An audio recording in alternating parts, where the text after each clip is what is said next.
salaamaaleykum mbokk yi ñu ñëwaat seen émission QG fii ci quartier général les démocrates tey nag ñu nekk ci beneen deuxième partie émission démb bi ñu dalaloon fii li nga xam ne moom mooy li nga xam ne ñooy jàng élèves yi ak étudiants yi daal di lëkkaloo ci benn kuréel bu ñuy tuddee conseil collectif national des élèves et étudiants de Diourbel waaw des Diourbel waaw des Bawol Bawol seen président bi nag tey teew fii muy Ali Touré démb ñu doon a def ak moom ak émission tey nag ñu may ko deuxième partie parce que étudiants yi liñ ci war a waxtaanee dafa bëri am na ay questions yoo xam ne démb nag signal da nga koo daw amul benn bu ñu daw amul benn bu ñu daw par rapport ak fonds yi kon sëñ Ali ñu ngi lay dalal ci plateau kii waaw di nuyu waa QG di nuyu donc la communauté estudiantine di nuyu la population de Diourbel ñoo ngi nuyu ñëpp di amaan mbégte encore di ñëw fii si ay leeral yu ñu jëmale si kuréel gi ak aussi taxawaayam di leen xamal ne amul lenn lu nu daw démb on a été très clair waaw et très pertinent concernant les questions posées donc loolu yaakaar nañ ko bu deen am na nag lenn loo xam ne yaakaar ngeen ne des na dinañ amaan mbégte si gën ko leeral bu baax a baax. non xam nga Aliou pertinence moom. laissons les auditeurs. ak les internautes juger par rapport à. waaw ce sont les commentaires yi waaw waxuma dama fóot sama bopp dama ne commentaires yi ñoom ñoo jugé que ne émission bi jàll na moo la joxaat même le goût de vouloir une deuxième partie donc cela montre que ne affaire yi leeroon na. est-ce que damay jàpp ne étudiants yi sax seetaan est-ce que man ñoo fi jot a recevoir part bi da doon yegg foo xam ne ak ni ñu doon tapé zen yi ak kii dafay bari mais dem nag bu fàtte ne amoon na erreur technique dafa amoon sa erreur technique waaw amoon ndox day waaw dinañu xool ndax li ngeen wax nekk di dinañ feesal internet bi yooyu dugg ci waxtaan bi rek léegi damay wax dara mas nga am deuxième partie depuis QG mu am non dama laaj ndax mas nga am deuxième partie jeex na moo tax da nga xam que ne démb y avait un débat boo xam ne dafa posé woon te mënuñu ko am waaw li tax ñu def deuxième partie mooy temps bi mayewuñu ko te bëgguñu jël ñun ñëpp waaw ñu focaliser ci émission bi ñu am luñ doxee waaw comme ay démocrate lañuy woote ñu daggal leen ko deuxième partie mais tamit xam nga ne débat bi dafa tegoon fi mu waroon a tegu waxuñu ko on le dit en toute modestie débat bi dafa tegu woon fi mu waroon tegu rek moo tax waaw baax na léegi ñëwaat ci li nga xam ne moom mooy actualité incha allah mooy Covid bi comme ni ñu koy defee rek sensibiliser ci wax tamit ay jéego yi nga xam ne étudiants yi élèves jot nañ ko cee def naam démb defoon nañ ci lu bëri mais ñu jaaraat ci rek parce que la répétition est pédagogique waaw démb waxtaan nañ ci tuuti donc dañ ci gën a waxaat li nga xam ne moo nekkoon suñu taxawaay bi Covid bi amee ba léegi collectif bi mosul tegg tànkam ci taxawaay bi mu ci war a taxaw def na des sensibilisations am na sax ay affiches am yoo xam ne da ka daan defar ay takkal sa buñ joxee loxo na nit ñi toog seen kër aussi jël nañ ay dons yóbbu ko ci ay famille aussi ay daara dimbali leen ko dem nañ hôpital régional Ange de Lutké benn étudiants yi nekk fa di leen jàppaleen di leen teg thermoflash de passage je salue aussi Sadibou Ba bi nekk district sanitaire bu Sidi Guissé ak ki Gumbala Sam Gumbala mon oncle Sam Gumbala ñoom ñoo ñu recevoir foofu ak le médecin chef ñu waxtaan ci yaatal bu baax a baax nan lan mën a taxawee ci affaire bi te depuis loolu collectif bi teggul tànkam mi ngi ci la fois passée rek wër nañ ci marché yi pour sillonner encore pour voir comment notre communauté de comporte avec les nouvelles mesures étatiques. jërëjëf li ñu bëggoon tamit nga àddu ci tuuti muy gis nañ ne gars yi dañoo wàññi seen loxo li nga xam ne moom mooy port des masques te dañu wax ne dañu jóge ci benn confinement boo xam ne dañ ko wàññi tuuti jëm ci li nga xam ne moom mooy confinement individuel confinement individuel nag bu ñu koy wax mooy le port des masques mais ça tendance muy wàññeeku ba policiers yi jóg nañ ci di ci jàpp nit ñi ñu bëggoon tamit foofu nga sensibiliser tuuti par rapport ak port des masques quelle est l'utilité du port masque yi quoi. évidemment ndax boo gisee wax naa la ko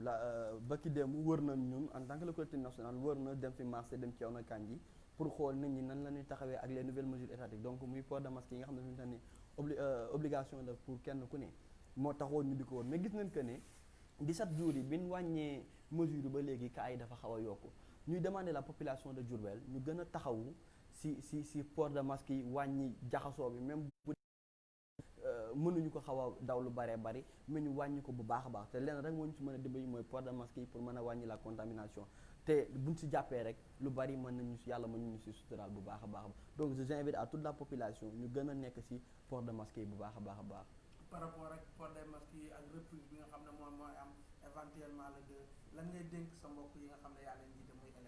élèves yi wax naa ko démb dinaa ko waxaat incha allah bu ñu demee ba le 2 juin dinañ demaat ci terrain bi dem ci école yëpp ñu wër fa xool ndax dispositif boo xam ne mën na sécuriser wu mën na permettre les élèves ñu def ci cours yu baax te dara du leen dal dinañ ci taxaw wër ko dinañ leen jàppale incha allah aussi ci ay fascicule permettre ñuy def des examens comme ñoom ñooy ibbi mën a préparer les examens ci ay conditions yu baax a baax a baax.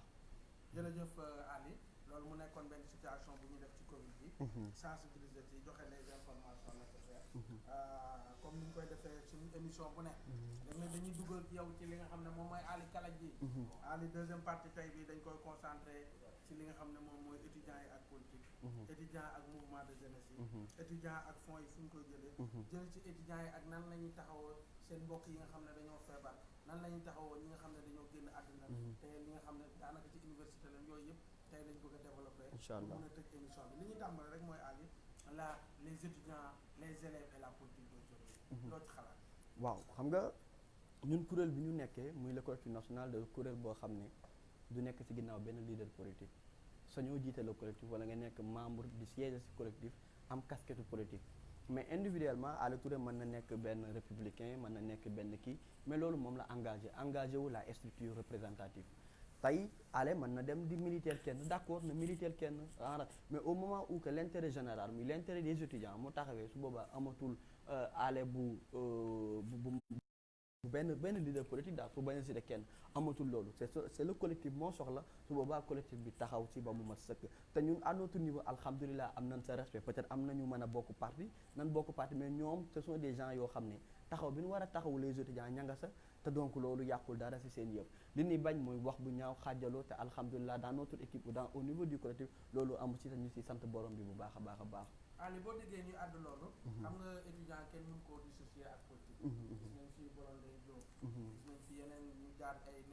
université. wala ñu même ñu nekk ci collège yi ak politique ñu doxee. am nañ ci lu bëri doxee nañ tànk politique. ay sant lañ doon gis enseignants yi ñu nekk ko. ay sant lañ doon gis li nga xam ne mooy étudiants yi nekk bu daan am li nga xam ne dañ naan étudiants socialistes yi. étudiants démocrates yi. étudiants républicains yi. étudiants yi nga xam ne ñoom ñooy communistes yi. mu doonoon ay idéologie ku nekk ak idéologie ba nga dugal université. ak ba lay indi loolu moo taxoon ñuy wax politique mais ni ñu ko gisee léegi. dañuy gis comme ni ma la koy waxee démb rek. ay quelques étudiants ràqalu ci benn leader amuñu idéologie defuñu li utiliser wuñu leen pour toujours lu li nga xam ne moo xew léegi muy les nouvelles technologies. ku ci am ay benn audience bu rëy benn leader jegelee jël la di la defloo yenn saa benn salle bu loolu lañ bëggoon nga àddu ci ndax loolu rôle bi étudiant bi wala joué la ak li nga xam ne moom mooy politique ndax rôle boobu la étudiant bi war a joué ak li nga xam ne moom mooy les hommes politiques. waaw xam nga da nga wax lu am solo Aly mën na nekk libéral Ousseynou mën na nekk républicain loolu idéologie yooyu parfois xam àdduna moom la doxee y a toujours des idéologies kenn ku ne am lu mu gëm mën nga gëm socialisme nga gëm nga nekk socialiste nekk ci loolu mais nanu comme ni ma ko waxee xam nga penc mi buñ ci nekkee ñun ñëpp kenn ku ne am nu muy doxee ñu daal di digmal intérêt général les étudiants nekk nañ ñoo xam ne peut-être ñi ma siy rencontré ñu nekk ci quelques leaders ils sont tellement matures alhamdulilah bu ñu waree taxaw seen wàllu politique dinañ ci dem taxaw def ci liñ ci war a def mais dans l'intérêt de Diourbel chaque jour bu amee dans l'intérêt de Diourbel yaakaar naa warul am xàjjandoo warul am dóorandoo parfois li ngay gis mooy benn portion de personnes ay étudiants lan kenn mënu leen ko bañal parce que dañ ci jàng la nekk ci daara ji kawe ji ñu dem ànd ak ci benn leader politique ñooñu man li ma leen di digal mooy que nan topp seen leader mais nag bu nu saaga kenn bu nu xas kenn te nan yam ci idéologie yam ci ay principe bañ a jëm a xaajaloo bañ a xeerango ñooñu à notre niveau lu ñu mën mooy fexe ba dajale les étudiants dajaleen ci benn plateforme bu tudd le collectif national bu benn étudiant bëtam xonge bu benn élève bëtam xonge ñu mën a jug faire face à cela te loolu moo ñu may tey suñu autonomie suñu liberté d'expression amul benn leader dans cette région boo xam ne mën na tax les étudiants le collectif je veux dire mu war a wax ak yow dëgg di ci jàdd di ci gi parce que dafa am foo ko te alhamdulilah cette autonomie est là on est tellement impartial duñ bëgg a wax ak koo mënti doon ak loo mënti yor on le dira buñ demee ak yow ci wax demoo si ak yow nga wax nga jàpp ne dëgg rek bopp moo jëm si yow on n'hésitera pas à utiliser ces moyens pour que yow li nga war a def nga def ko donc loolu ñu ngi si sant bu baax les autres nag ñoom am nañ droit daal di incarner seen idéologie mais nag au niveau du collectif au niveau de l'idéologie du collectif ñoom mënuñu am incarner dara waaw. waaw Aly. toujours dañuy desandi ci question boobu. ndax étudiant bi dafa war a nekk koo xam ne day topp leader politique est-ce que étudiant bi ci boppam war na mën a transformer wu li nga xam ne mooy en leader politique gis nañ le plus jeune maire du monde mu âgé de 19 ans. loolu loo ci topp. waaw xam nga da nga wax lu am solo étudiant warul topp leader politique étudiant principe lay topp maanaam man ma topp Ousseynou Sylla parce que Ousseynou lii la gëm social la gëm Ousseynou moom démocrate la ma topp ko si loolu man ak moom ñu àndal ñoo si loolu bu demee ba Ousseynou la ñu gëmoon man ak moom amatul ma rocceeku donc foofu laay waxee ak yow maanaam étudiant bi warul topp une personne nekk si ginnaawam di ko fëggal ak di ko tàmmal xam nga lan lay topp principe bu nit ki ak valeur kooku ñoom ñaar ñu bokk ko ñu ànd liggéey parce que te ànd liggéey bi mooy fexe ba localité bi ñu nekk mi dans la raison ñu dëgg ma loolu bu loolu demul ba amatul nga am cette liberté de dire mon gars man ak yow lii leen doon àndatoo doxatoo ci ma arrêté gis nañ un maire bu nekk France mu am 19 ans âgé de 19 ans nekk un maire mais pourquoi pas dans cette région li coow li nag mooy que ne tey bu benn xale jógee mais détermination gis nañ fi une jeunesse boo xam ne une jeunesse très consciente et très forte boo xam ne 2021 wala 2022 bi wala xaw ma kañ la élection yi dem peut-être 2021 lan wax mën nañ leen a samp ci dëkk bi ñu nekk maire mais nag suñu askan bi ñu nekk moo comprendre gunu il faut dire cela que ne xale war na mën a jël certaines responsabilités yi ñu ngi avancé nànk-nànk mais nan fexe mais bu la jeunesse demee benn union am une convergence de la jeunesse loolu alhamdulilah on peut élire un maire bu am 20 ans wala 19 ans loolu du nekk problème. xam nga yaa ngi évoqué li nga xam ne mooy compréhension société bi. mooy la population man damay gisee ci beneen angle. parce que tey booy jël Sénégal. 65 pour cent ci population bi ay jeunes lañ. 65 pour cent ay jeunes lañ. tey boo jëlee li nga xam ne moom mooy. li nga xam ne moom mooy fichier électoral bi jàpp 2 millions ba 3 millions yëpp ay jeunes lañ tey jàpp naa ne kon jeune war naa mën a briguer benn mandat mairie wala mu briguer sax li nga xam ne moom mooy président c'est bien possible ak lu nit ñi mën a dénk ñoom am nañ forte représentativité bu ñu am ci li nga xam ne mooy fichier bi ak li ñu am ci population bi loolu noonu xam nga du ma sonkoriste pour qu'on soit clair sur ça pourtant Sonko il est très jeune te bi mu revendiquer la présidence ñi fi nekk ñëpp doon wax xale la sénégalais moo loolu la gëm mu jàpp kenn ne xale bi mënul jël certaines responsabilités moo tax ma ne la bu jeunesse yi dem bu la jeunesse demee ba bëgg li ñu bëgg changer leen mais à Diourbel presque les jeunes ñoom ñooy fale mais jeunes yooyu nañu dajale te c'est simple il suffit juste que ne ñu bàyyi les intérêts personnels gis nga boo jàppee ne damay topp benn Abba damay topp benn Babacar Mbow bu may benn 50 000 francs sama aajo faju na yaa ngi lor askan bi mais bu ñu demee ba ñun li ñuy jariñ muy jariñ penc mi su boobaa kat jeunesse yëpp bu ñu dajoo si loolu on peut avoir un maire boo xam ne li ñu bëgg dina ko changer mais nag comme ñu ngi ñuy xàjjale du ñu diviser ñuy njëkkante benn 50 000 ngir mënu mën a amee suñu soxla faj ko si léegi loolu mooy yàq la société sénégalaise te au niveau national. ci loolu la ñuy desandi ba léegi. ndax comme ni nga ko waxee rek 65 pour cent population bi ay jeunes lañ. voire 2 millions jusqu'à 3 millions ci fichier électoral bi ay jeunes lañ. kon war nañ mën a briguer mandat bu leen bëgg. ci biir loolu dañ ciy dolli rek ne pour loolu am. il faut que jeunes yi tamit bokk ci li nga xam ne moom mooy kuréel yooyu muy parti politique yi muy leneen waxuñu duñ def politique mais tamit bu ñuy def ay li nga xam ne moom mooy ay liste maanaam liste maire wala liste député mu am benn représentatif jeune bu am doole ci biir liste yooyu est-ce que yéen en tant que étudiant yéen a ngi dox ci loolu tamit parce que parti politique dañuy utiliser jeunes yi di leen yëkkatiloo ay base di leen mobiliser loo mais boo demee ba fi ñuy jëlee décision liste bu ñu ko waree def maanaam boo jàpp sax 10 pour cent aux jeunesse sax doo ko bëgg ci biir liste loolu loo ci am léegi damay wax en tant que président du collectif national en tant que jeune en tant que étudiant man je préfère bu ñu dee dem élection 2021 bi incha allah bu dee dina am ndax moom nguur yi kenn comprendre seen i mbiram dañuy xëy suba rek di gént di wax jeune incha allah bu ñu amee jeune bu ñu non dañuy gént rek di wax bu ñu amee jeune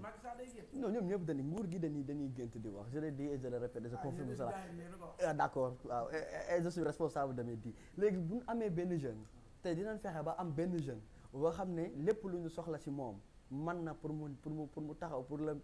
la mairie bu la maire actuel bu mu si gis boppam bu mu si maire bu jeunesse bi pare ba am un maire boo xam ne pare na pour mu dem incha allah personnellement man dinaa fexe ba def sama képp su kattan bu ma mënee dajale la jeunesse bu dee mën naa ko bokk maa ngi ñaan la jeunesse c'est là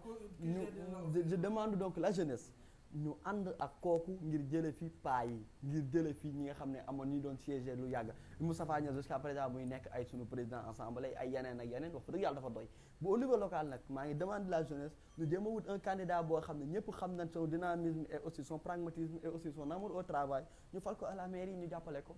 incha allah waaw kon daal bu ñu jàppee yow en tant que jeune da ngay impliqué wu ci li nga xam ne mooy processus bii di ñëw pour jël. je n'hésiterai pas bu ma gisee jeune boo xam ne pas kii man wóolu naa ko te xam naa ne kii baax na pour kër ga je n'hésiterai pas incha allah à porter ce combat parce que c'est pas un combat politique loolu. loolu c'est un combat patriotisme et de citoyenneté donc loolu kay dama si taxaw te dinaa képp koo xam ne mën naa laa ñaan sukk ñaan la nga ànd si ñu ànd si gis-gis boobu ngir changer les choses yàlla naa ko am. dañuy jógee foofu tuuti ci deuxième partie. toujours ci politique la ñu ne. et la situation politique du Sénégal. en tant que étudiant nan nga koy dundee. waaw ñu nekk si situation politique dëkk bi xam nga Sénégal politique gu Sénégal li si doy waar muy dafa salte xam mënootoo xam la vérité fan la nekkee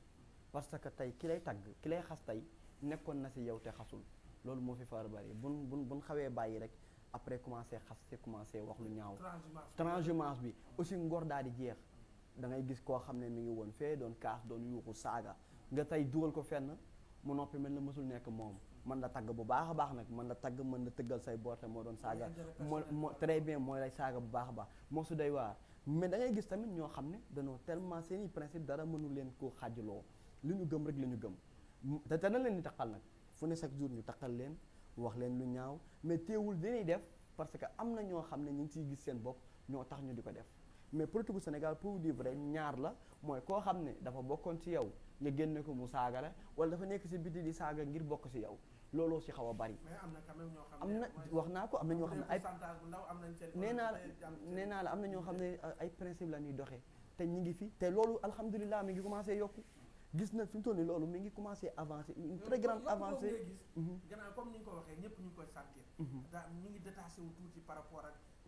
les pratiques. classique yi daan am. ñu ngi ciy détaché wu tuuti par politique bi. gëm-gëm bi mu ngi dugg si. est-ce que du ay Sonko wala jeunesse bi nga xam ne tey ñoo impliqué wu ci li nga xam politique yi wala l'événement des réseaux sociaux moo ko waral. xam nga man Ousmane Sonko voté lu ma ko woon sax de année bii nii 2019 bi nii voté lu ma ko woon. du ma wax nag ki ma wooteel mais pour dire que ne j'étais pas d'Ousmane Sonko mais bi ma gisee son discours ma topp ko aussi ci li muy wax ak li muy dénoncé alhamdulilah ku mel ne des Guy Marius Sagna ñu nekk ci ay ñoom Thierno Alassane Sall seen i wax boo ko dégloo comparé à ce qui se passe da ngay sant yàlla que ne peut-être d'ici peu de temps relève bi dinañ ko assurer te dinañ am un autre Sénégal loolu moom kenn mën ci dara. ñu yàq tey ñoom ñu jëm a yàqu ñu jëm a gas mënatuñ ci dara na parce que la jeunesse ou le peuple sénégalais dafa yeewu na te mi ngi dox xam na fan lay teg tànkam kenn mënatu ko naax donc ñoom te su boobaa tsunami lay doon dal seen kaw te lu mu fa fekk dafay ravager parce que la jeunesse maintenant elle est consciente peut-être dóor gi bari na am na une portion de la jeunesse yoo xam ne ñu ngi dóor mais la grande partie de la jeunesse maintenant ñu ngi commencé consciente ci lu xew te ñoom nañ xaar rythme moomu ndax seen kaw lañ jëm. waaw dañuy desandi ci loolu ci politique bi léegi. et la politique de l'emploi des jeunes. parce que dañuy gis am na sax sunu ministre bi. fii la dëkk ministre de l'emploi de l'artisanat. ñu ngi koy nuyu au passage. secrétaire général moo koy nuyu de passage. léegi dañuy bëgg ñëwoon ci loolu. parce que dañuy gis toujours ñu naan nos formations des jeunes bëri nañ leen former te tey gis nañ des milliers de jeunes yoo xam ne formé nañ leen ba pare mais emploi moo des amuñu ko. on renouvelle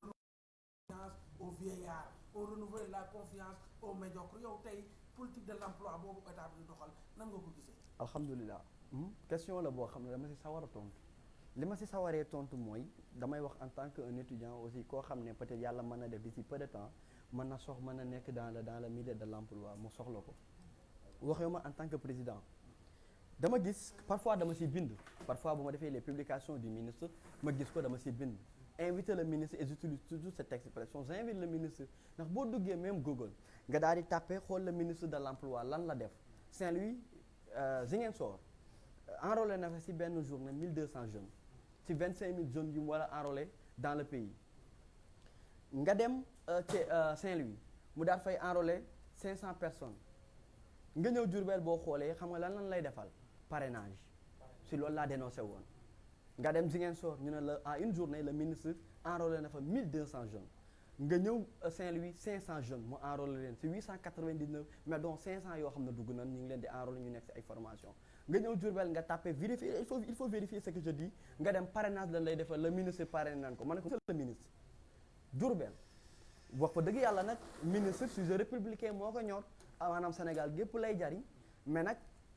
nguurug Macky gi bi ñuy fal la ministre c'est parce que nag nan ma baal mais population Diourbellois bi ñoo fal ñoo wooteel Macky lu am doole ñu war ñoo jox suñu ministre donc na si Diourbel sédd boppam c'est ce que je l'ai demandé li fi daloon madame Aminata Tall wala mu daloon fi kanoon bañ ko fee dal il faut le dire li may wax nëbbu ma ko làqu ma ko loolu laa ko bind et je répète à cela à combattre cela pour que la jeunesse ñu gis seen bopp ci la formation et de l'emploi te loolu moo amagul doy na ñu ñuy indil ñu leen di parrainer ñuy ñëw tàcculoo suñu yaay yeeg suñu maman yeeg suñu rakk yi après ñu delluwaat bu ñu amee benn samedi ñaari samedi ñëwaat fi jëlee la toggal leen ceebu yàpp ak nangam jox leen ñu dem seen yoon loolu nañu respecter les Diourbellois ñu enrôler les Diourbellois c'est ça le combat d'Ala Touré te je répète cela et ça cela m'engage te dama koy defee ba mu jeex tàkk fii gisuñu balaa la mi ñu ngi koy ñaan yàlla mu continuer liggéeyam gën ko mën gis nañ son amour mais un amour boo xam ne tamit parrainage bi peut-être bëgg Diourbel la mais li ñu soxla mooy que ne ñu gis que ne Diourbellois yi dugal na leen ci l'emploi formé na leen loolu leen bëgg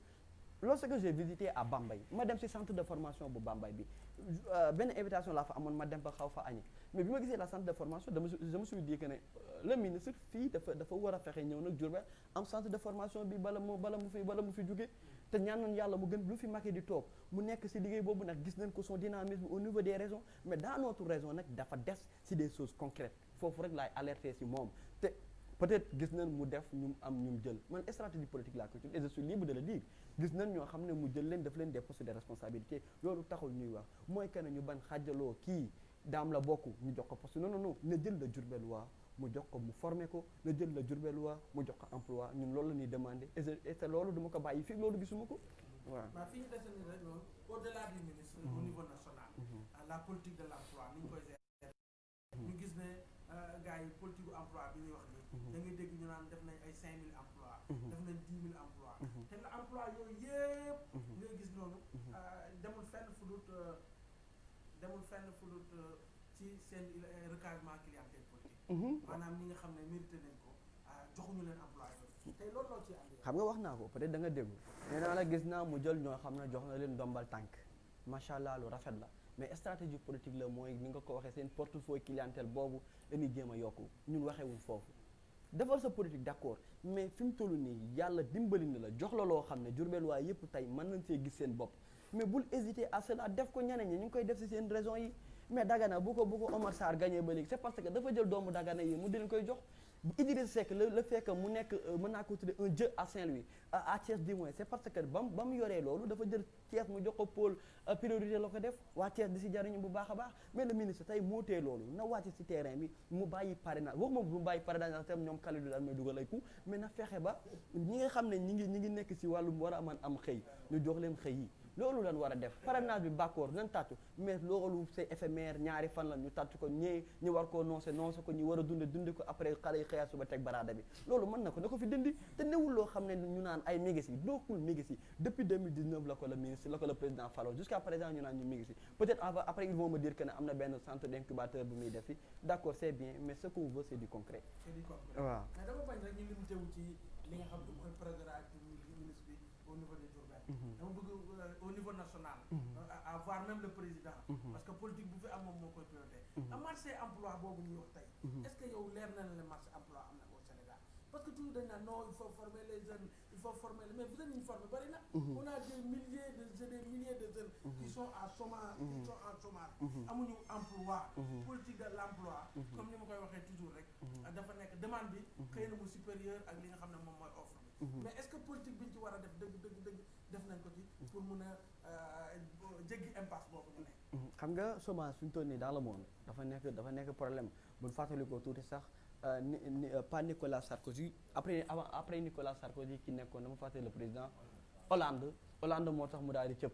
loolu taxul mu cëpp parce que problème mu chômage la d'accord nan loolu Sénégal mi ngi siy def ay jéego yu am solo j'ai vu le dynamisme du ministre au niveau national mi ngi siy def jéego yu am solo pour que l'emploi bi daal di am mais nag loolu ndax bi ma gisee médecins yi ay médecins ñu génnoon dama fàtte ñu génnoon doon casse parce que dañu pare woon ñu war leen a dugal te Sénégal fi mu toll nii médecins yi dañ fay nekk problème lan moo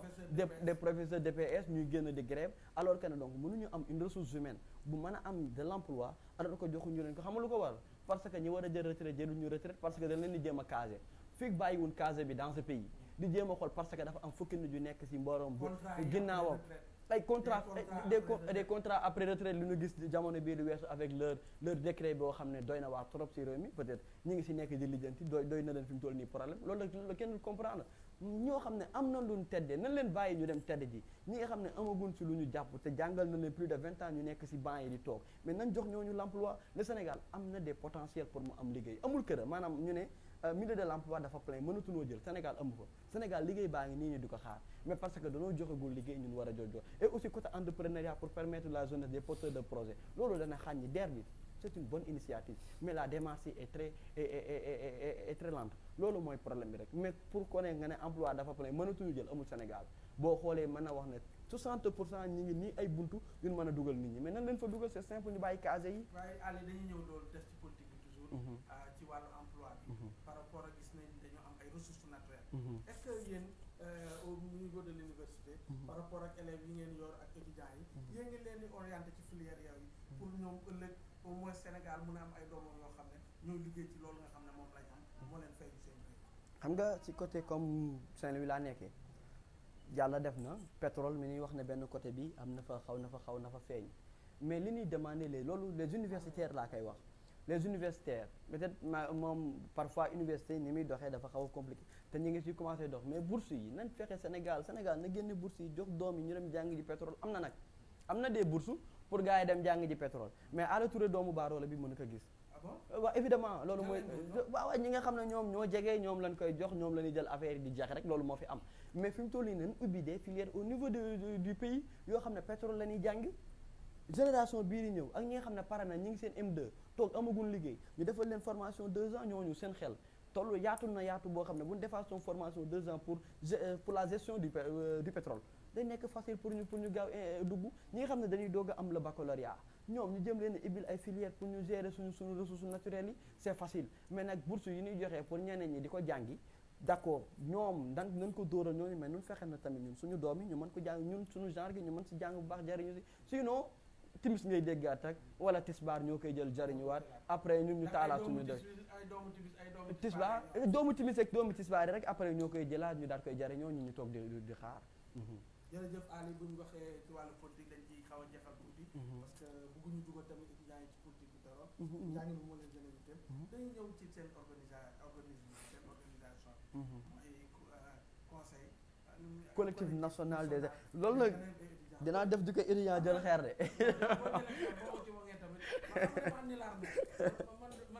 non ni laaro non ni laaro collectif national. seen collectif bi national lépp dafa am question bu ñu abordé yeggale woon ci politique. muy les fonds. il faut nga ñëw ci fonds yi. dinaa si ñëw il faut nga wax ñu foo leen jëlee ko. mbégte laa si am ci wax ci fonds yi wax naa ko yéen a déggul nee naa leen collectif bi nekkul structure boo xam ne dañuy fal aale na ko 1 million ngi nii sa budget de fonctionnement fonctionné wul loolu xam nga lu muy fonctionné muy organiser synthèse philosophique amicale yi daal di def seen cotisation pour préparer l'activité ñu wut ku ñu ko mën a parrainer daaw ñu ngi ko parrainé woon docteur Ndeye Maguette ñoo xam ne da ngay xam ne ñii du Diourbel moo leen ñor mbot moog yàlla def na bañ fi nekkee ba léegi ñi nga xam ne moom lañ parrainé suñuy mbir pour def activité amul fond bu fiy taxaw di fi fekkante non activité mooy am ñu cotiser bu manqué ñu def des demandes d'appui ñenn ñi jàppale ñu daaw docteur Ndeye Maguette moo ñu jàppale pour ñu réussir la synthèse philosophique pareillement après la synthèse le ministre Dame dégg naa defoon na si une contribution le maire aussi defoon na si une contribution noonu la collectif bi di doxee mais amul ay fonds yu di kenn dañuy jox wala amul parce que personne n'est derrière le collectif moo nekk ginnaawam moo nekk kanamam bu amee activité la lijjanti ay fonds def activité boobu ñu def bilan bu dee dafa def ñu denc ko pour préparer d'autres activités ba mu jeex noonu lay collectif bi di fonctionner mais jëlul fonds kenn évidemment daaw bi ñuy def kii bi cours de vacances yi dañoo def acte boo xam ne dañoo jël ñu parrainer les professeurs pour door leen loolu njëkkal lañ ko parrainer chaque année Malick le maire Malick Fall daan na si jàpp mu def la mu na def le Pape Fary Seye le président d'honneur Pape Fary mu def si contribution bu extraordinaire génn war na xaalis bi dafa xawoon amoon fu mu tolloon mu génn war xaalis def ko si pour ñu jënd ji ay livres et je salue de passage le président Abdoulaye Diakhaté muy mbir boo xam ne tey il faut que Diourbel ñu xam ne am na ñoo xam ne dañoo dégg non Abdoulaye Diakhaté quelqu'un boo xam il faut que Diourbel ñu xam ñooñu non da ngay bàyyi ma yegalee kooku la Diourbel soxla Abdoulaye Diakhaté dafa def acte boo xam ne ñëpp dafa dafa def ak baal ma eggale foofu may sax dafa am solo dafa def acte boo xam ne Diourbel gépp muy Sénégal gépp dañ ko war a ñor dafa téye xaalis de 2014 mu téye xaalisu étudiants yi garde ko ba mu ñëw mu yaakaar que ne kat lu ndaw lii alami lii wóolu na ko ci ay loxoom mu jox ko ci ñu woo ma je remercie le président Bamba Guissé Khadim Guissé de Saint-Louis Diourbel waala ñu ne ma dafa am xaalis bu ñu fi dencoon étudiants yi ñoo ko moomoon bi ñu gisee doxale yi fi nekk yëpp peut-être ñi fi jaar ñëpp macha allah def nañ un très grand travail def nañ ko bu remarquable ñoom ñu ne kat doy nga ñu pour ñu jox la xaalis bi yow sa équipe parce que du Alla Touré leen ko jox équipe bi leen ko mu nekkoon 164 000 francs ñu ñëw mën a leen ñëw leen ba si la cérémonie ñëpp toog du ngeen petoog Alla jox ko du ngeen petoog Ousseynou ñëw la cérémonie ngeen ne lii fii la jaaroon lii moo si desoon ngeen joxaat ko le collectif téego ñu defaat acte bu extraordinaire tey boobu ñu ngi tolloon si pour dimbali woon élèves yi kees ki xawoon na doy waar ñu ñëw indiwaat contribution boobu de 2014 muy la képp ku yor gestion si ab structure doxel noonu moo la war loo moomul moom moo ko bàyyi ka fa te donc Abdoulaye Khare encore une fois avec ñoom Nass Gadiaga ñoom Khadim Guissé acte boobu ba léegi dañoo dafa bokkaat suñu formation xam que ne lii alalu étudiants yi la ñu di ko fi bàyyi te alhamdulilah si loolu donc pour vous dire que ne amul fond bu ñu kenn di jox ñu koy téye lépp lu ñuy def ñooy génne suñu tuuti lu ñu cotisé bu manqué ñu dem si benn bonne volonté ne ko lii mooy programme collectif bi nii la bilan bi tëddee bu mënee appuyer mu appuyer lépp bu mënul mu am lu mu si appuyer bu paree keneen defaat ba mu jeex mais amul fond bu ñu fi téye kenn joxuñu dara kenn moomuñu kenn jënduñu. comme ni nga ko waxee nii rek ñoom mujjewuñu puso bi mu réer. jeex na sàmm nañ ko ba mu as cop. bu ngeen ñëwee ñu jox leen ko ne leen continuer leen tamit ñu leen dénk dama leen digal ngeen sàmm ko comme ab cop la ca des ngeen jébbal ko seen i rak alhamdulilah ñi nga xam ne ñoo nekk élève tey suba ñoo nekk étudiant wér na kon dañuy waatoo léegi fonds yi leer na xaaral fonds yi leer na naañi fonds yi leer na naañi internet yi lu leen neex ngeen laajaat si ñu todd si incha allah waaw wàllum xaalis xam nga moom lay jàng dama am envie di si wax donc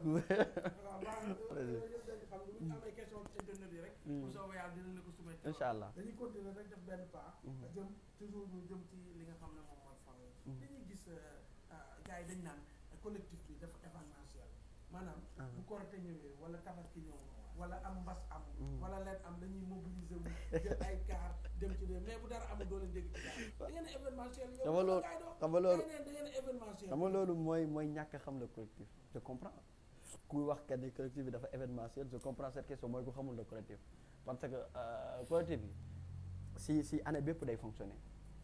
mais xam nga ñun dañoo nekk dans nos universités respectives maanaam pour ñu mën a poser des actes au niveau de la région il faut que ñu ñëw dans la région te parfois bu dee ñëw dans la région ay fête lay doon wala vacances ñu mën a poser des actes au niveau de la région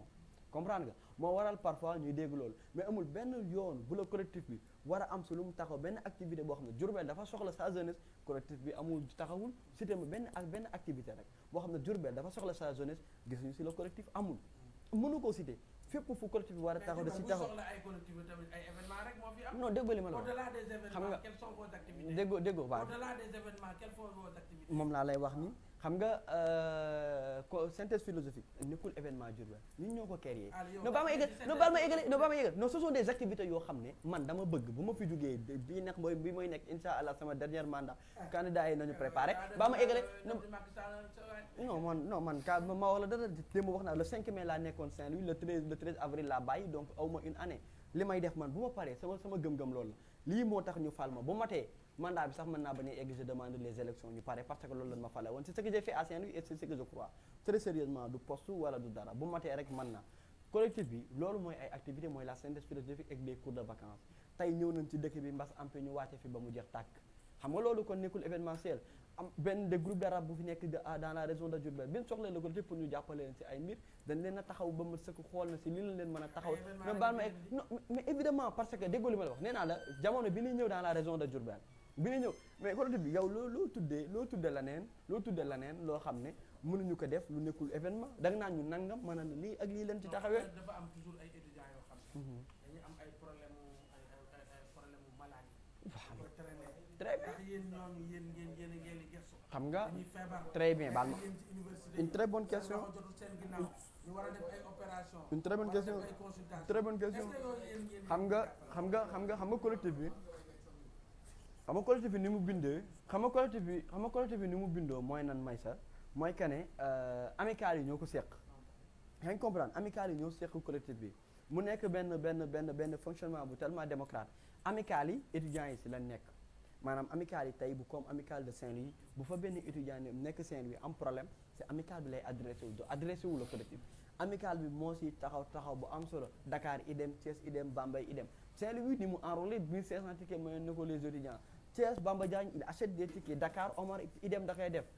d'accord nga demaat Bambey le président Ndiaw Ndiaye mu def un grand travail bi muy def à Bambey donc loolu la collectif bi di taxaw léegi nag bu demee ba nga xam ne problème bi dafa urgent dafa dem ba ëpp loxo benn amicale su boobaa le collectif bi demande toutes les amicales ñu jàppale étudiant boobu noonu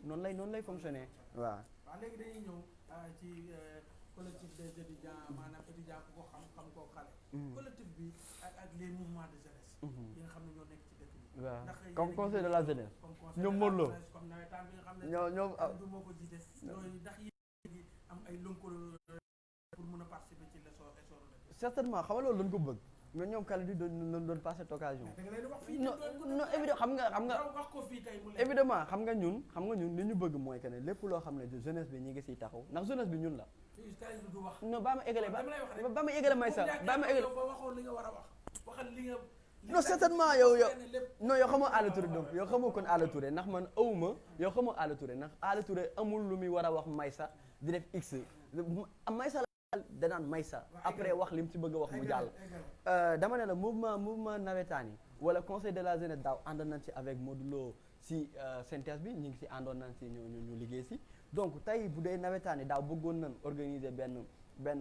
tournoi mais li ko téye mooy que ne man naa wax non ba ma égale Maysa boo bëggee waxtaan bi nit ñi jariñu mooy il faut que noppi am si ñun ñoo demoon planning bi amoon pour football bi am dafa yeexoon si ñun la woon mais si ñi ma déggante la boobu di xaw ma woon sax kale du déggante wuñ daan naa ko dégg turam mais ñi ma si déggante woon danoo ñëw woon ak bras ouvert pour ànd si ak ñun mais planning bi moo xatoon nga ñun mënuñu ko woon a organiser mais bëgg nañ ko insha allah ñu organiser waa tournoi yoo xam ne amoon na fi collectif bi daan ko def organiser ñi nga xam ne ay grande équipe lañ ñoom ñu daje après mu jariñ Diourbel mais aussi bu dee le collectif dafa war a impliquer au niveau de la gestion wala si am xalaatam on demandera à Kalidou bu gisee loo xam ne ñaaw na démb maa leen ko doon wax génn leen ci fonds yi bu dee am na fi ngeen démarrer comme ni ngeen defoon ngeen jënd lamp yi ngeen def ko loolu nag bu dee wax bi dañ koo wax ci suuf jëfuñu ko léegi ci am na ay canaux de communication te bu waree wax tey bu waxee bu tapé la région de Diourbel yëpp dégg ko te su boobaa ñu wax ci. xam nga lëkkaloo bi may dégg yëpp ngay wax mooy ñu organiser tournoi. xam nga nawetaan limité wu ci football kese. évidemment nawetaan dañu nekk benn loo xam ne tey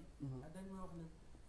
fu waay mën a nekk ci adduna bi ci Sénégal boo demee nit nawetaan da ko fekk ñoom dañ koy wax ci jumaa yi ci église yi ci mosquée yi ci étudiants yi kon war naa nekk loo xam ne du yem ci tournoi rek xam nga activité boo leen mën a def xam nga déggoo déggul ma rek ak bu mu mënti doon rek war ngeen mën a jaxasoo mouvement de la jeunesse yi muy nawetaan muy conseil régional de la jeunesse buñ ko yemal ci événement parce que boo may wax tournoi sa morom yi fi jaar tournoi lañ daan def yow da ngaa war a ñëw innover par rapport ak leneen ay journée de réflexion par rapport à ça ay yóbbu ay hôpital xam nga déggoo xam nga déggoo yow déggoo ndax nee naa la man ak le président Modou liggéey nañ daaw si benn conseil régional liggéey nañ non ba may eggali waaw mais activité mais jaxasoo nga wax man waxuma l' activité je parle de la relation bul jaawale l' activité ak la relation bul jaawale loolu la relation laay wax waxuma activité bi am nañ relation bu si am def nañ ko taxaw nañ ci fi mu toll nii booy wax la jeunesse de la région de Diourbel c'est le collectif national jeunesse moom lu la neex nag mën nga ko tudd mën nga ko diriger mais ña fay nekk mooy les étudiants et les élèves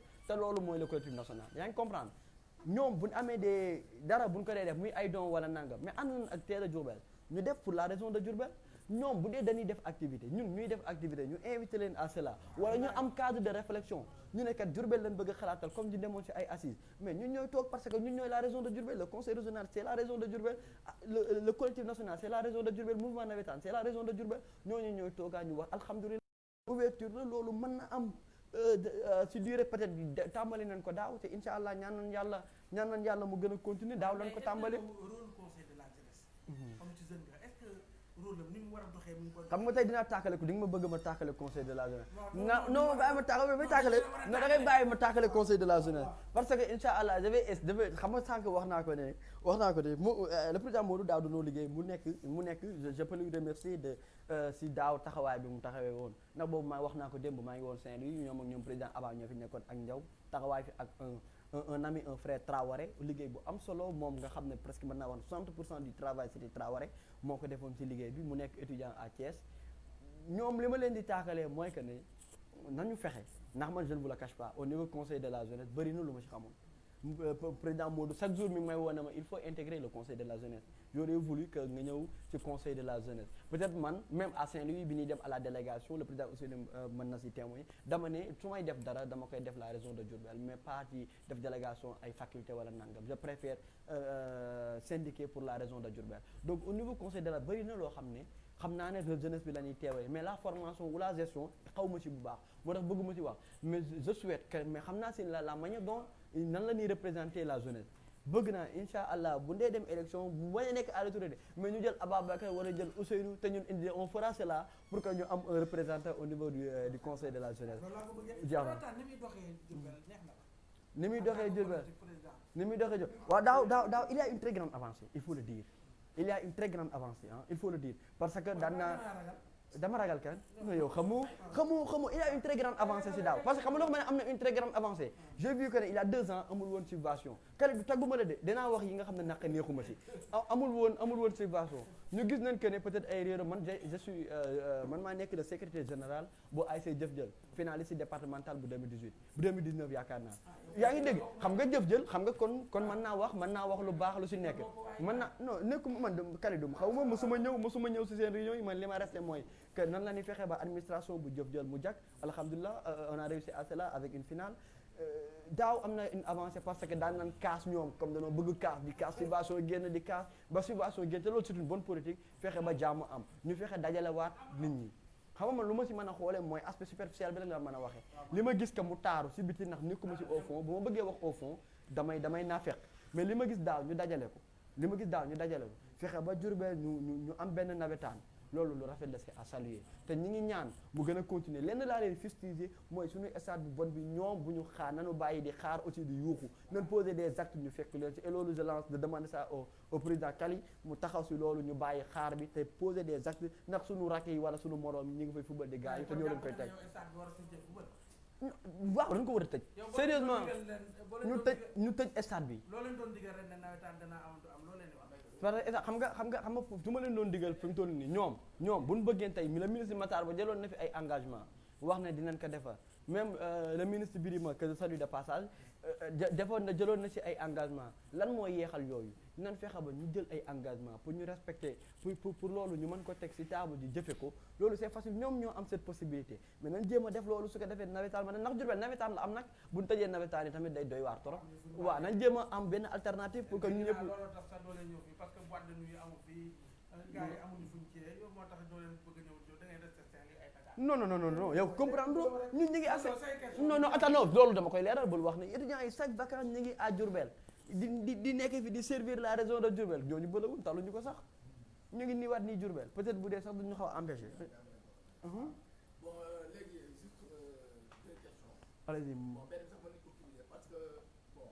la plupart ñu ngi animé émission bi. waaw mais deux jours yëpp nekk émission. bon dafa am benn dama bëgg ay éclaircissement. par non grave dama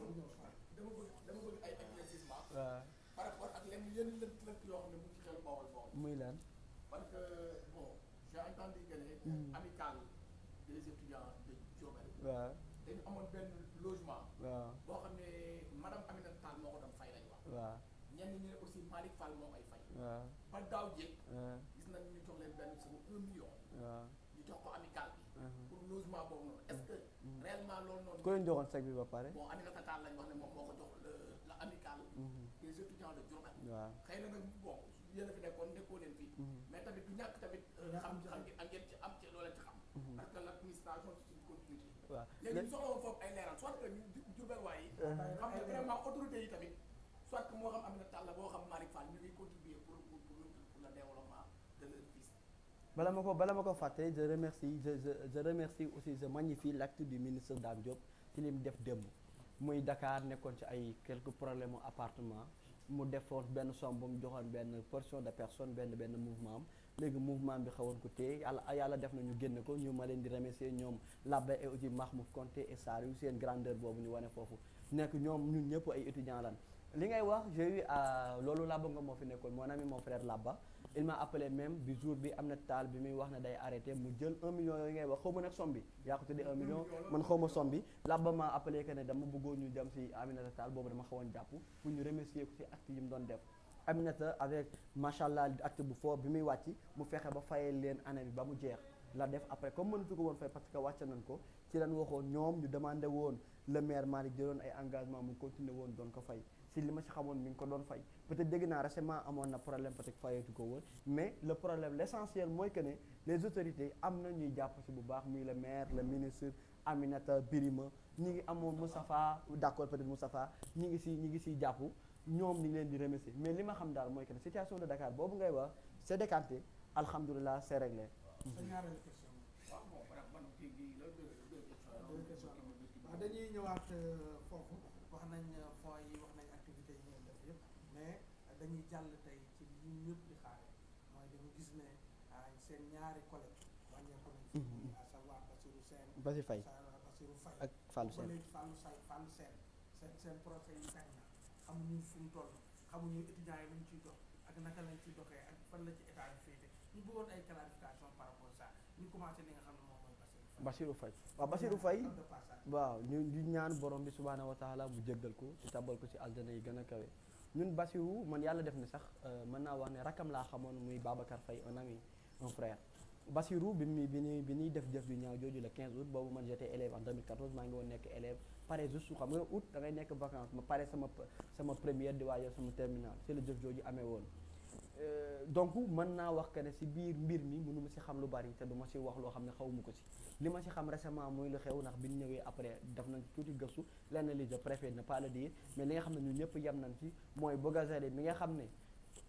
wala Tumbuwaalu laay démarré lañ njëkkoon a jàpp après ñu bàyyi ko ne du moom après ñu jël Mohamed Bougazelli ñu dem ba 2019 chambre criminelle bu Dakar daal di wàññi sa peine de bu nekkoon 20 ans mu yóbbu ko de 10 ans 50 millions yi ak travail forcé yi peut-être loolu mi ngi si mais ba léegi amul loolu gisaguñ ne famille bi jot na ko ñu demandé l'État mu def justice à cela ndax loolu ñun même tëj d'accord baax na pour que ñeneen ñi am si leçon mais liñ soxla jëf ju ñaaw ji il faut que mu arrêté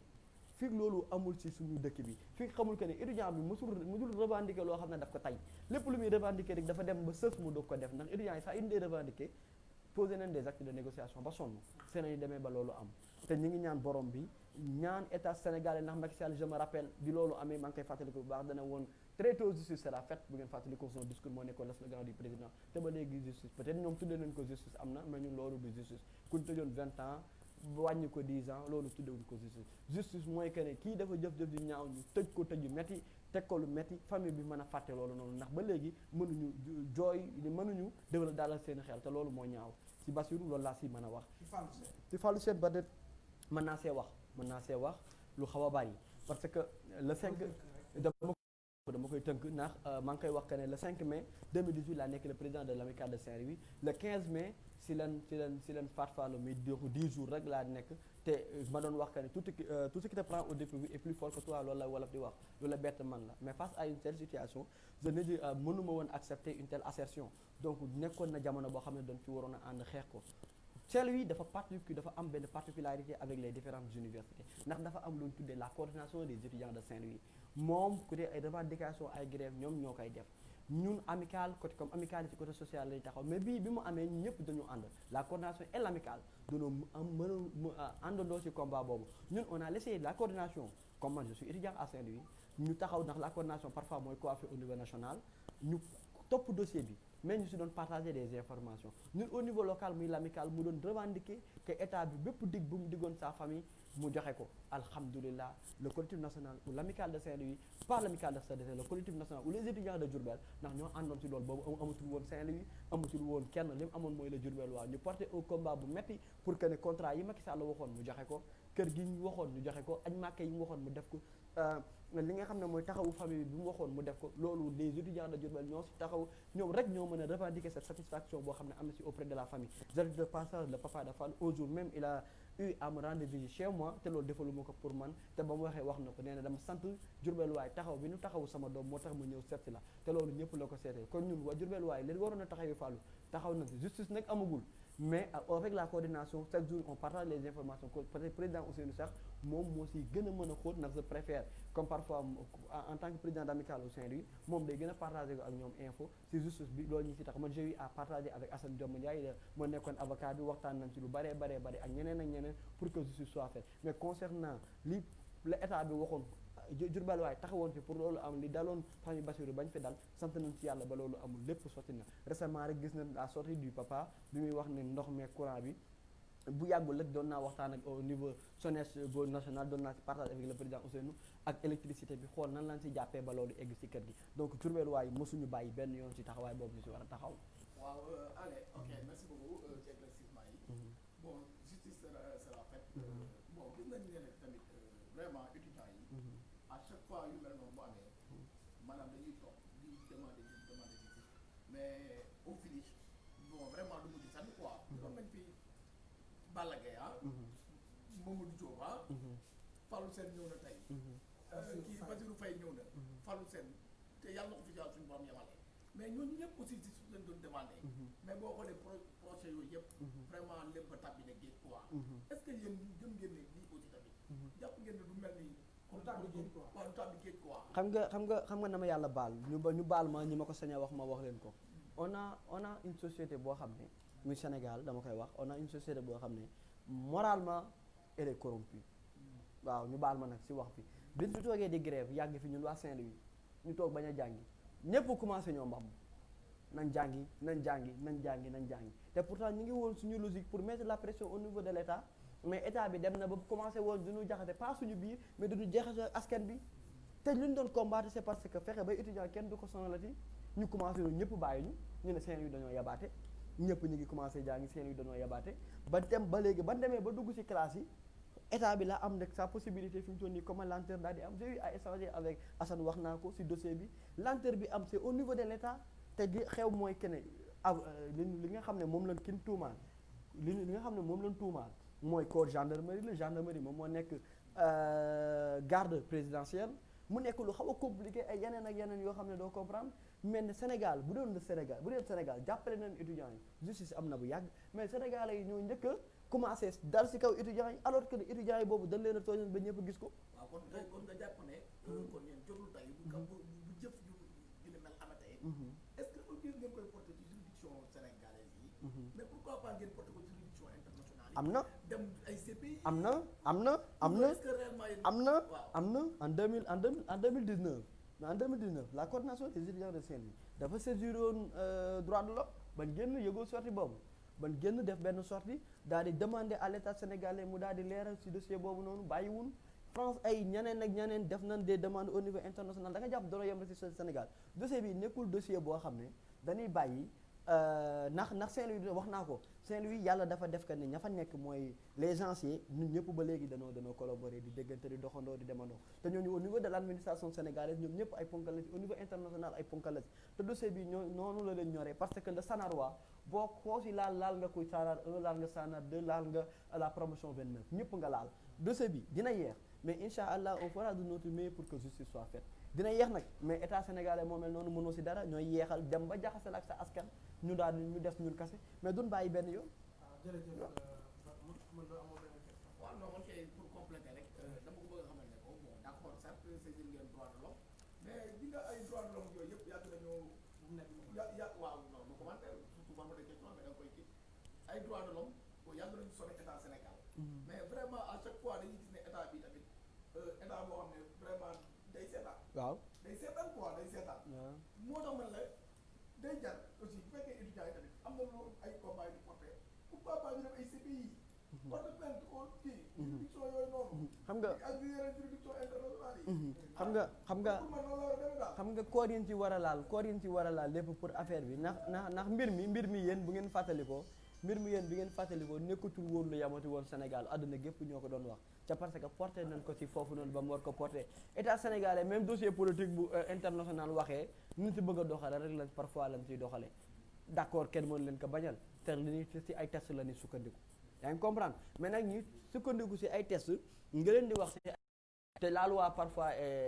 ku ne mën nga ko gisee nii ñu waxtaan ci ba am ci consensus parfois day doy waar mais ñun li suñu cër mooy saisir leen def nañ ko droit de l'homme boobu ngay wax même bu dee que ne ñoom yàgg nañoo topp dossier sotti ñu fi ñun ñooñu la ñu mën a saisir ñoom ñoo ni ko au niveau international def nañ ko waaw. allez-y. benn question laa moom. par rapport ak seen cours de vacances. est-ce que yéen pare ngeen pour décentraliser affaire dem à la base. parce que dañuy gis des fois ñu regroupé si benn côté. tey bu nekk ni ko regroupé en ville tey ki nekk en vacances nekk cité ouvrière wala mu nekk ginnaaw Ndayane. est-ce que moyen de transport boobu ñoo ko jaral pour est-ce que tey comme ce collectif bi. boo xoolee tey représentant. collectif bu gars yi. waaw étudiants yi. boo xoolee tey quartier boo dem wala koñ boo dem am na étudiant. est-ce que tey foofu noonu ñu xool benn école bu nekkoon ñu def ko di ci affaire yi ku nekk. man dama yaakaar ne yow dafa am lu dañ la wax dara ndax loolu daaw yàlla dafa def que ne ñu am un nombre bu extraordinaire comme ni koy président Amar di waxee cours de vacances yi cours de vacances su suñu fàllu la daaw dafa demoon ba mujj gi dañu arrêté woon ndax ñu doon ñëw parce que gis nañ fa sax ku ne ñu ngi organiser même certains de nos grands frères nos professeurs am na ñuy organiser mais les élèves préfèrent les étudiants parce que ñoom yaakaar nañ ne fii liñ soxla feneen ko mën a amee te loolu ñoo gisee chaque jour collectif bi bu defee cours de vacances ba pare képp kuy organiser cours de vacances man daaw ak le secrétaire général Djibi Dramé boobu le secrétaire général bu daaw ba moo nekkoon Abdoulaye Goumbala que je remercie sur son travail ba léegi mi ngi fi Djibi maanaam moom nekku woon le secrétaire général mais wër nañ ak le président Ousseynou wër nañ si école yëpp ñu doon def cours de vacances ñu dem fa ndax da doon organiser ay concours wax leen ñu ñëw participer si wër boobu lan la doon signifier que ne ñu xool nan lañ mën a situer affaire yi ba ñi nga xam ne ñu ngi jug du metteeti si ñoom incha allah ren jii bëgg nañ ko de telle sorte que le collectif mooy nekk l'administration principale si bépp cours de vacances mu gérer ko ñu ngi ko war a gérer taxaw képp ku si war a mën a jàpp nga jàpp ci moo nekk suñu bëgg-bëgg nga xam nga luy problème parfois da ngay gis ku si biti gis que ne collectif bi ñi si ñëw di jàng si dafa bari mu jàpp ne njariñ daf see am ne damay comme man damay xam nga rébellion fépp la am na léegi damay créer fee daal di indi xool lu ma dóore loolu moo doon ñoo lor lu bari boo loo dóore tamit doo fi ñëw doo fi gis lii collectif bi di def mënu ko def très honnêtement am na ñu koy def mënu ko def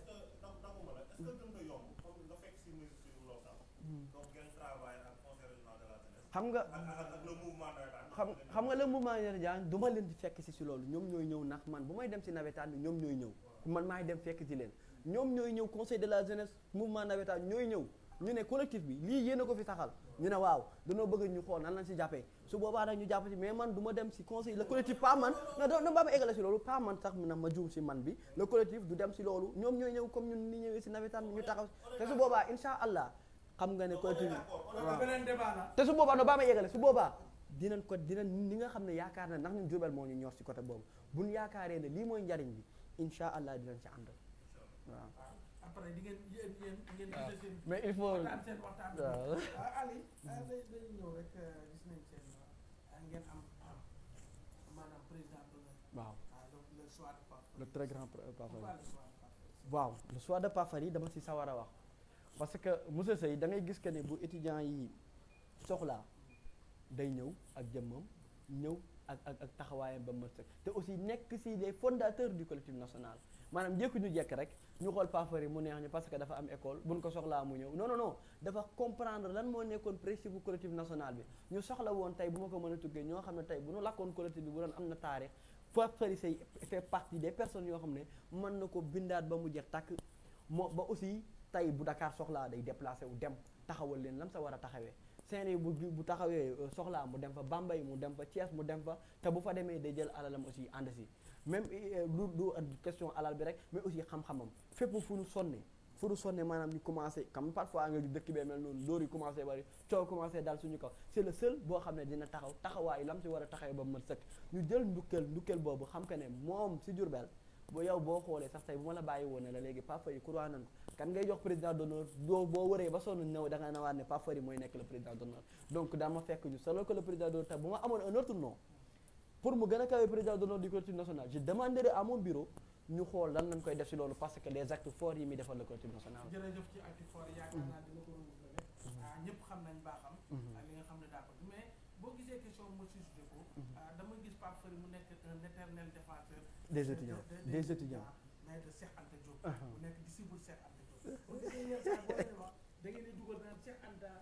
bu ñu fay dem war ñoo organiser ay examen ñu war a dem ceytu est-ce que du tamit daa dem ba dugal virus boobu ci yéen. très bien léegi loolu dama si am mbégte pour tontu si ngeen baal ma dafa am en 2014 ma amoon ma nag samay ñoom xarit ñoom Mouhamed Mbeng ñaa lañ koy wax lu bari Mbeng ñaa ñoom Djibi Dramé ñoom Sambala ñoom Souleymane Aw Yoro Dieng Issa Thiam ñu créé woon benn kuréel bu ñu tuddee woon Bawal émergent pour li nekkoon xeexam mooy ak ñoom Bamba Mbacké nga xam ne liggéey bu am solo la si def loolu Ahmadou Bamba Mbacké ñu xool ñu ne dafa amoon loo xam ne bëggoon nañ ko Jurbel mooy taxawal Cheikh Anta ay mbir fexe ba Cheikh Anta Jurbel xam ko xam boobu xamaguma Pape Fary si la après ñu dem ba mu nekk si Pape Fary ñu ne Cheikh Anta dañoo bëgg luñ ko taxawal si la ñu booleeg Pape Fary na daf see nekk bu ma ñëwaatee nekk président du culture national ma ne kat Cheikh Anta bëgg la ma bëggoon ci Bawal émergent amoon naa yéene eggalee ko fii loolu moo indi mais pas que ne Pape Fary dafa influencé mais mu gën ko yombal très bien mu gën ko yombal ñu nga xam ne te Cheikh Anta Diop nag bu àdduna gépp di taxawal Jurbel nag war koo mën a taxawal ñoo ko moom jeex na waaw perspective bu collectif national bi wax naa ko fi démb peut-être ci benn phrase déggoo leen ko la convergence de la jeunesse diourbelloise boo gisee ñu dem ci étudiants yi amaat élèves yi dañoo bëgg gone yi dëkk bi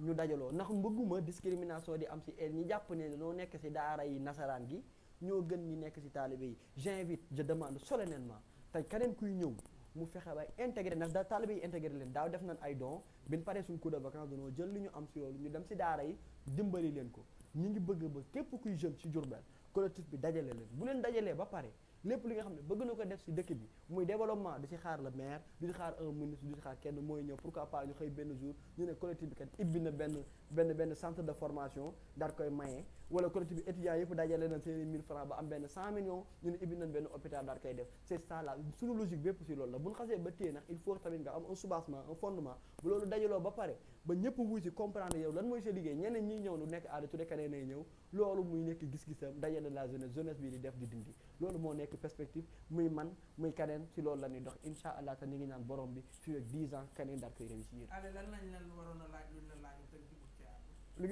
lu ngeen ma waroon a laaj peut-être. te nga xam ne bëgg naa ci ànd muy benn mbir boo xam ne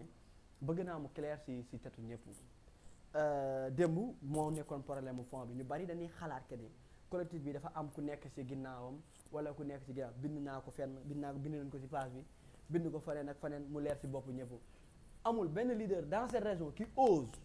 ose le dire xam nga waxuma bu ñu masa woo mais qui ose rek wax collectif bi kaay nekk sama ginnaaw tàccul ma nga saagaal ma wala nga yuuxul ma amul kenn ku ko ci sañ ci ñoom ñii ñëpp te néewuluñ ci ma Samba néewuluñ ci ma Demba lu ñu am bu ñu defee une activité ñu demander benn autorité bu ñëwee jàpp ci baax na bu si jàppul ñu ba ko fi kasi jàpp mu ñëw ànd ak ñun suñu activité bu jeexee ñu sant ko gërëm ko pare nan si léegi nag leneen luy Diourbel intérêt Diourbel bu taxawee képp ko xajamal intérêt Diourbel ñu leer na kii lii yëfu Diourbel la nga bëgg see taqal wala bëgg see ñaawal nga nekk le maire nga nekk un ministre nga nekk un DG le collectif n'hésitera pas wax ak yow wax lim la war a wax nga yam ci parce que Diourbel ñun ñëpp ñoo ko bokk te ñun ñooy Diourbel il faut le dire la jeunesse de Diourbel wax naa ko ma koy toojee ñoom candidat ñi ce sont les étudiants et les élèves te donc ñun la yàlla def ñu am sa noo boobu noonu noo boobu dañ koy téye bu baax a baax collectif bi nekkul ci kenn képp ku muy demandé c'est pour l'intérêt de Diourbel boo mënee nga jàpp ci boo mënul nga bàyyi xasuñu kenn pour parfois dañuy jàpp ne dañuy xaste wala dañuy yuuxu on est tellement objectif